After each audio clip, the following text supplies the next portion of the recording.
Hello everyone, मैं doctor Krishna Rajbhar. मैं ENT surgeon Delhi से हूँ और मैं इंडियन मेडिकल एसोसिएशन में को कन्वेनर हूँ, junior doctor network Delhi chapter का। आज मैं पोस्ट कोविड कॉम्प्लिकेशंस के बारे में बताऊंगा। बेसिकली काफ़ी पेशेंट्स मैं एज अ टेली कंसल्टेंट काम करता हूँ दिल्ली पुलिस की टेली कंसल्टेंसी सर्विस पे, इंडियन गवर्नमेंट की भी दिल्ली स्पेशली दिल्ली गवर्नमेंट की टेली कंसल्टेंसी सर्विस में टेली कंसल्टेंसी सर्विस देता हूँ free of cost to the COVID patients. तो वहाँ पे पेशेंट मेरे से काफ़ी पूछते हैं कि पोस्ट कोविड कॉम्प्लिकेशंस के बारे में काफ़ी सवाल आता है। अभी जैसा कि हम देख पा रहे हैं कि जो कोरोना का सेकेंड वेव के प्लेट्यू स्टेज अचीव होके अब पीक डिक्लाइन कर रहा है। जो कर्व है वो डिक्लाइन वाले पोर्शन में जा रहा है। केसेस काफ़ी कम आ रहे हैं दिल्ली में और बाकी सारे जगह।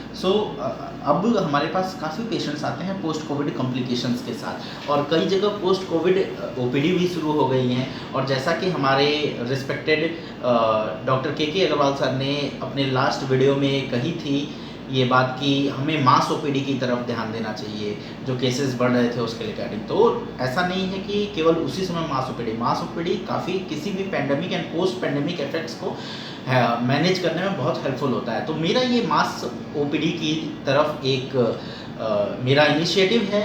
आज हम बात करेंगे पोस्ट कोविड कॉम्प्लिकेशन के बारे में। तो पोस्ट कोविड कॉम्प्लिकेशंस और उसके मैनेजमेंट समझने से पहले हमें ये समझना होगा कि जो हमारा नोवेल कोरोना वायरस कोविड-19 है वो कौन कौन से ऑर्गन को मेनली इफेक्ट करता है। तो जैसा कि आपको पता होगा ये बेसिकली नेजोफेरेंजियल एयरवेज से एंटर करके सबसे पहले हमारे नोज में, हमारे ओरल कैविटी में, हमारे रेस्पिरेटरी ट्रैक्ट को इफेक्ट करता है और फिर हमारे फेफड़ों को इफेक्ट करता है। तो इसके कुछ सिस्टमिक इफेक्ट्स भी देखे गए हैं। अब नई स्टडीज़ हमें इस तरफ इशारा करती है कि ये beta cells of the pancreas को भी इफेक्ट करता है, जिससे कि ग्लाइसेमिक कंट्रोल, जो शुगर लेवल होता है वो डिसबैलेंस होता है, वो डिसरेगुलेट होता है। अब हम अगर उस अंक वाइज हम बात करें तो हमारे लिए समझना और मैनेज करना भी बेटर होगा। जैसे कि पोस्ट कोविड में पेशेंट बोलते हैं कि नाक हमारा बंद रहता है।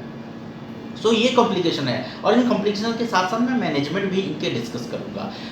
नाक बंद रहता है, अगर आपका नाक बंद रहता है या लगता है नाक में कुछ फंसा हुआ है, ऐसा पेशेंट्स को काफ़ी लगता है। और मैं आपसे ये बोलूँगा कि मैं तो आपको एक बेसिक सजेशन दे रहा हूँ, बीइंग अ ईएनटी सर्जन मैं इसके लिए स्पेशलिस्ट एडवाइस भी दे सकता हूँ। बट मैं आपसे हमेशा बोलूँगा कि ओपीडी में जाके डॉक्टर से परीक्षण कराने में, एग्जामिनेशन कराना हमेशा बेहतर होता है, क्योंकि कुछ भी हो, चाहे टेलीमेडिसिन हो, चाहे एक वीडियो के माध्यम से हम 100% चीज़ें नहीं डायग्नोज कर पाते। हमारी ये सब कुछ लिमिटेशंस होती है, कई बार कुछ जांच भी करानी होती है, वो हमेशा ओपीडी में जाके। तो हमारा जो ओपीडी कंसल्टेंसी है, लाइव कंसल्टेंसी है, वो कोई भी, चाहे मास ओपीडी हो, मास ओपीडी वीडियो के थ्रू या फिर टेली कंसल्टेंसी, कुछ भी रिप्लेस नहीं कर सकता। Nothing is as superior as the live OPD by going to the doctors OPD. अगर नाक में आपको नाक बंद जैसा लगता है, आपको लगता है कि नाक आपके बंद हो गए हैं, तो उसमें एक पोस्ट कोविड में 1-2 महीने तक ये दिक्कत रहती है। तो उसमें आप स्टीम ले सकते हैं। स्टीम के साथ मैं अपने पेशेंट्स को बोलता हूँ कार्बोल कैप्सूल डालने के लिए, कार्बोल कैप्सूल डाल के आप स्टीम ले सकते हैं। स्टीम ले सकते हैं और इसके साथ साथ नेज़ोक्लियर ड्रॉप होता है, नेज़ोक्लियर ड्रॉप आप डाल सकते हैं, ठीक है। और इसके साथ साथ कई लोगों को मुंह में टॉन्सिल बढ़ जाते हैं, पोस्ट कोविड इन्फेक्शन टॉन्सिल बढ़ जाते हैं। उसमें टॉन्सिल का तो पूरा इलाज लिया जाता है। आप डॉक्टर्स को कंसल्ट करें। आप अगर मुंह खोल के शीशे के सामने आप देखेंगे, मुंह खोल के शीशे के सामने आप देखेंगे तो भी आपको लग जाएगा कि आपको टॉन्सिल बढ़े हैं। फिर उसके लिए पूरी इलाज ली जाती है, एंटीबायोटिक थेरेपी चलती है, बिटाडिन गार्गल हम देते हैं, पोविटोटल गार्गल मैं पेशेंट्स को देता हूं अपने। और इसके साथ साथ आप स्टीम से थोड़ी रिलीफ मिल जाती है। रेगुलर स्टीम ले, ओवर स्टीमिंग ना करें। मैं आपसे बोलूँगा कि दिन में 2 बार 5 मिनट के लिए स्टीम लेना काफ़ी है, इससे ज़्यादा ना लें कि आप ओवर जेलस होके 4-5 बार ले रहे हैं। कई लोग काढ़ा, गर्म काढ़ा काफ़ी पीते हैं कोविड के होने के दौरान या उससे एज अ प्रिवेंटिव मेजर, वो ना करें। बहुत गर्म काढ़ा पीने का कोई फ़ायदा नहीं है। आप पी सकते हो, कोई नुकसान नहीं है काढ़े का, बट ऐसा ना हो कि आप बहुत गर्म काढ़ा आप दिन में बहुत बार पी रहे हो। गर्मी के सीज़न में ऑलरेडी आपको नुकसान करेगा। उसके साथ साथ आप गार्गल्स तो रेगुलर कर सकते हैं, गार्गल्स हम नॉर्मली भी ओरल हाइजीन मेंटेन करने के लिए करते हैं। इसके साथ साथ पेशेंट्स को कई बार छाती हैवी रहती है, ऐसा पेशेंट कंप्लेन करते हैं कि सांस उतनी अच्छी नहीं आ रही है पोस्ट। अब आपको पता होगा कोविड इन्फेक्शन की वजह से पल्मोनरी फाइब्रोसिस हो जाता है। फाइब्रोसिस होता है तो उसके इफेक्ट्स को न्यूट्रलाइज करने में काफ़ी टाइम लगता है, एटलीस्ट 3-4 मंथ्स तक इफेक्ट रहता है। तो आप नॉर्मली जो आपको इंसेंटिव स्पायरोमेट्री एक्सरसाइज और ब्रीदिंग एक्सरसाइज जो कि डॉक्टर्स रेगुलर बताते हैं, आपके डॉक्टर्स भी बताए होंगे 7-8 टाइप्स की एक्सरसाइज होती है, वो आप रेगुलर करते रहें। Diaphragm exercise, breathing in rectangle exercise, ऐसे करके 8 अलग अलग तरह। इस वीडियो में वो हम डिस्कस नहीं करेंगे, वो किसी सेपरेट वीडियो में हम डिस्कस कर सकते हैं। तो 7 to 8 टाइप्स ऑफ एक्सरसाइज है वो रेगुलर करते रहें, उससे आपका फेफड़े समय के साथ मजबूत होते रहेंगे और जो पोस्ट कोविड फाइब्रोसिस या Covid induce fibrosis, pulmonary fibrosis होता है, उससे निजात पाने में हमें मदद मिलेगी। इसके साथ साथ जो एक, अब इसके बाद क्या होता है कि ग्लाइसेमिक कंट्रोल, जो ग्लाइसेमिक कंट्रोल होता है, कई बार न्यूली डायग्नोज्ड जो डायबिटिक पेशेंट हमारे पास आते हैं कोविड के बाद, तो न्यूली डायग्नोज्ड कोविड पेशेंट्स जो होते हैं उनको पूरा फिर एंडोक्राइनोलॉजिस्ट या फिर मेडिसिन डॉक्टर के पास जाके डायबिटिक की ट्रीटमेंट शुरू करनी होती है। आप शुगर मॉनिटर रेगुलर करते रहें, क्योंकि एक तो कोरोना वायरस के भी रिपोर्टेड पेपर्स हैं जिसमें ये लिखा गया है कि ये पैनक्रियाज में बीटा सेल्स को इफेक्ट करता है।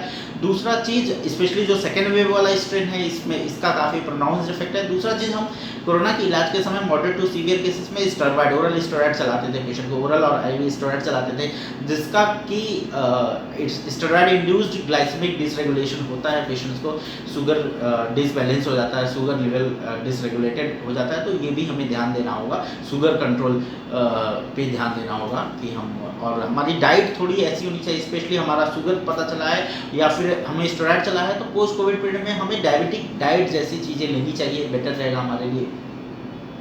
इसके साथ साथ ड्राई कफ पेशेंट्स को काफ़ी ज़्यादा आता है। ड्राई कफ के लिए आप स्टीम लेते रहें, साथ साथ कई मेथड्स हैं जो आपके डॉक्टर ज़रूर बताएंगे कि अगर प्रोडक्टिव कफ है तो कफ निकालने के लिए कुछ मेथड्स हैं। आप ये कर सकते हैं, बहुत ज़्यादा कफ जम रहा है तो बहुत घरेलू इलाज है, घरेलू नुस्खा हम बोल सकते हैं कि आप 2 से 3 चम्मच नमक 1 से 1.5 बाउल पानी में लेके उससे गार्गल करें, उससे कफ निकलने के चांसेस ज़्यादा होते हैं। स्टीम लेते रहें, जो बलगम जैसा थोड़ा जमा रहता है वो लूज़ होगा और आपको राहत मिलेगी। साथ साथ कफ के लिए कफ सिरप ले, आपके डॉक्टर ज़रूर प्रेस्क्राइब करते होंगे। ड्राई कफ के लिए काफ़ी सिरप हैं जो हम दे सकते हैं पेशेंट को, कफ सफरेशन दे सकते हैं।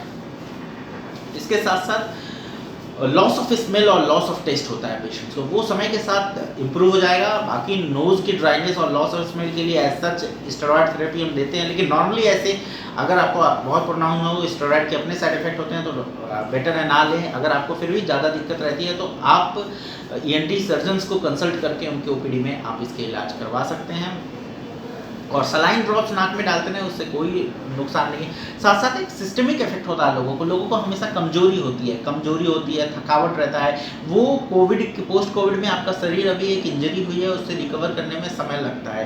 सो वो आपको रहेगा। अगर ये जो आपको पोस्ट कोविड जो कमजोरी है, इसके लिए आप अपने डाइट पे ध्यान दें, न्यूट्रिशियस डाइट लें, प्रोटीन पाउडर लें, विटामिन मिनरल्स लेते रहें, ग्रीन लीफी वेजिटेबल खाते रहें, रेगुलर रखें। अपने आप को बहुत एक्सर्ट ना करें। ऐसा मत सोचिए कि आप कोविड से सही हो गए हो तो आप नॉर्मल हो गए हो, आप अभी नॉर्मल नहीं हो। आप फेज मैनर में अपने आप को स्ट्रेस दो, आप फेज मैनर में अपने दिन को पूरा प्लान करें, अपने दिन को स्ट्रक्चर करें कि मैं बहुत ज़्यादा, एक दिन ऐसा ना हो कि मैं सारे काम ले लूँ, दूसरे दिन पूरा फ्री रहूँ। अपने काम को डिवाइड करिए, स्ट्रक्चर करिए, जहाँ हो लोगों की मदद रखें। अपने घर के माहौल को, अपने घर में जो इवन कई पोस्ट कोविड पेशेंट्स को बाथरूम जाने में भी दिक्कत होती है और इन सब में भी दिक्कत होती है, वो थकावट महसूस करते हैं, सीढ़ियाँ चढ़ने में दिक्कत होती है। तो कोशिश करिए मैक्सिमम सामान आप एक जगह रखें, ज़्यादा ऊपर ना रखें कि आपको उछलना पड़े, आपको जोर लगाना पड़े।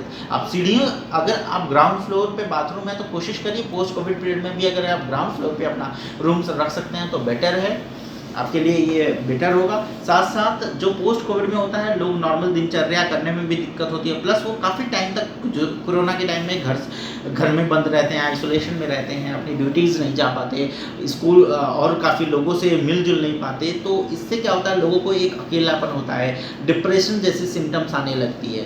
So post trauma stress disorder, PTSD जिसको बोलते हैं, और डिप्रेशन जैसे सिम्टम्स आती है। इसके लिए आप प्रोफेशनल साइकोलॉजिस्ट एंड साइकेट्रिस्ट की मदद लें, काउंसलिंग थेरेपी लें, टेली कंसल्टेंसी के थ्रू काउंसलिंग थेरेपी आप ले सकते हैं।